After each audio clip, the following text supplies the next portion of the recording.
A small crowd took to Parliament's lawn today to protest the changes. In Seoul, there's a battle happening at rush hour. Just tell us the challenges that you face in the society. The province's decision not to pass along the new Canada disability benefit to AISH recipients. The goal was to raise awareness and empower individuals. Personal disability is always the most attacked. Nearly 300 people gathered at the State House campus.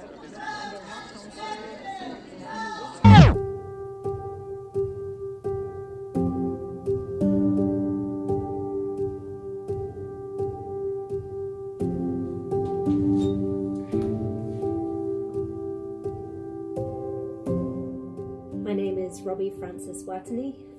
I wear many hats. I am a mum, an activist. The people united will never be defeated. I'm a white disabled woman with an education. And it's with these privileges comes, I guess, a responsibility to speak up when it's not safe for others to do so.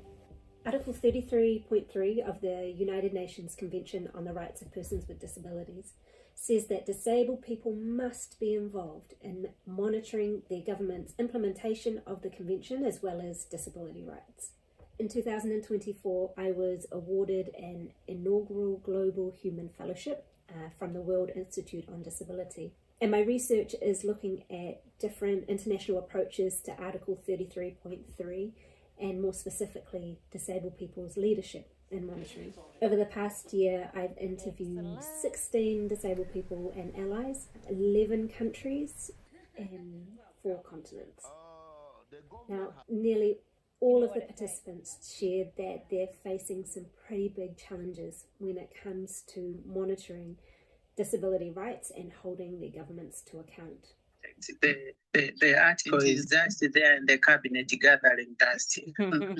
It is just a document. We are good in talking about it, but when we come to action, it is dumped there.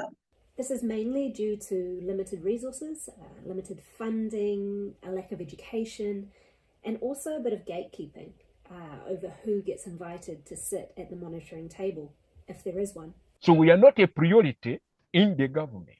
Some participants said that their reliance on government funding and relationships meant that, unfortunately, monitoring could be risky. You must be in line with the government thinking. If you are not in line with the government thinking, it will be hard for you, for your organization. Some of them, they want just to be like nice with the government. Right. Because they don't want to lose the power or losing sometimes the funding or losing their position or something like that. Whether it was a subtle threat to employment or livelihood, a reduction in funding, or even the cancellation of a DPO's registration. I worry about the monitoring. The government should not be allowed to muzzle the voice of a disability mechanism, which is supposed to be our voice, because it needs to be heard. Even though the risks were notable, the challenges wide-ranging, participants were still adamant that disabled person-led monitoring is crucial. The Article 33, it is the soul of the convention. If we don't have monitoring mechanism, we'll have word in the paper, nothing else. Because we need body to monitor the government to see if they how they implementing the convention, if they do it right or do it wrong. What would be your hopes and aspirations for disability leadership and monitoring processes? It's really all about your capacity to give voice and to crystallize the essential claims of the community. We need a collective voice, strong voice.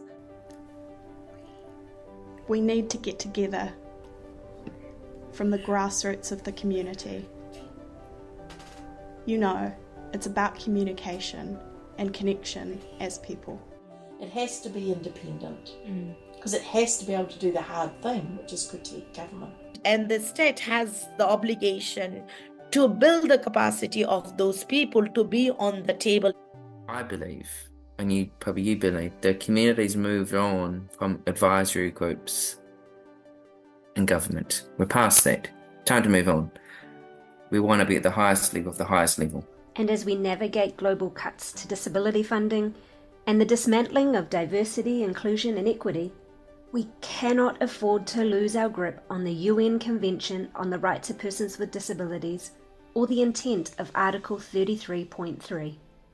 Because it's now more than ever we need courageous, disabled human rights monitors speaking truth to power. What kind of power? People power. Who's got the power? We've got the power. What kind of power? People power.